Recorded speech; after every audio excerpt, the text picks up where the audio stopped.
Hey, what's up, guys? So today I just wanted to talk about why real wealth comes from consistent ownership, and it just doesn't come from, trying to create something once and then after that, calling it a day and, sitting at a beach and kind of just like, just enjoying yourself and, drinking pina coladas and, that's it. But that's not where the real wealth comes from. It actually comes from consistent ownership. So what you can actually see with like different kind of people throughout the years, like you see 10, 20, 30 different business owners, they have, consistent ownership. What they're going to do is they're going to have one business, and then they're going to have another business and another and another and another. So, they're going to have 5, 10, 15 different businesses. And that's where the real wealth comes from.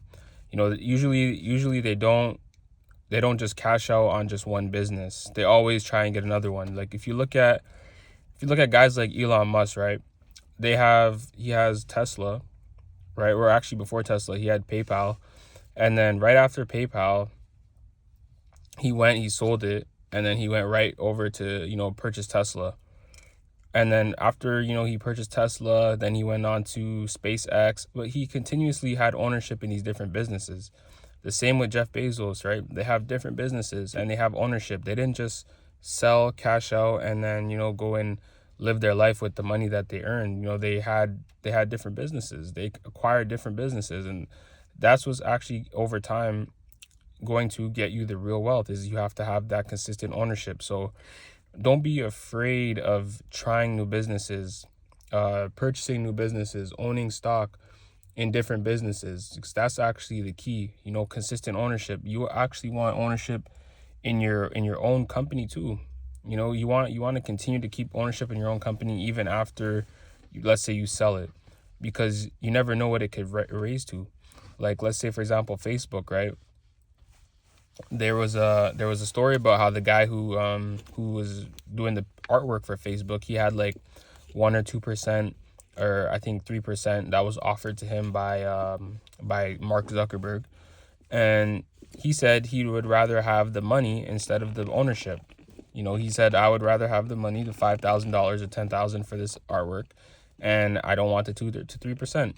Well, it was actually discovered that his 2 to 3% over the next 30 years actually became, 200-300 million, and he cashed out at that time for $5,000 to $10,000. So that's why the ownership is very important, especially when you're building something. Like if you can somehow network with people who are making businesses, startups, people who are investing in businesses. If you can network with them and you can get into these rooms and these meetings where you can invest a certain amount of money, and you can have 2% in the business, 3% in the business, 2% in this business, and 10, 20 years, yeah, it's all going to pay off. It's all, if that business, if you believe in the CEO and the idea and the vision of that company, it's all going to pay off in the future. So that's why it's very important to have that ownership.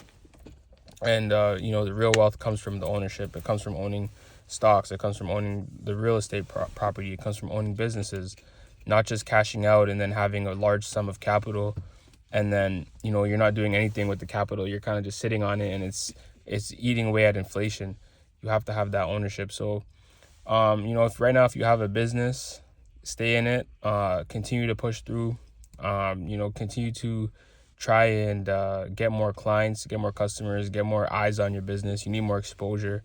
You need more people seeing your business so they can purchase your products. And just keep grinding it out month after month, year after year. As long as you're increasing your customers, you're increasing your revenue on every year after year, then your business is on a great it's on a great trajectory where you can eventually sell it to a big business and maybe keep 2% or 3% of the shares in that business. So if you guys like this video, you have any advice for anyone, leave it in the comments, subscribe, like, and I'll see you guys next time.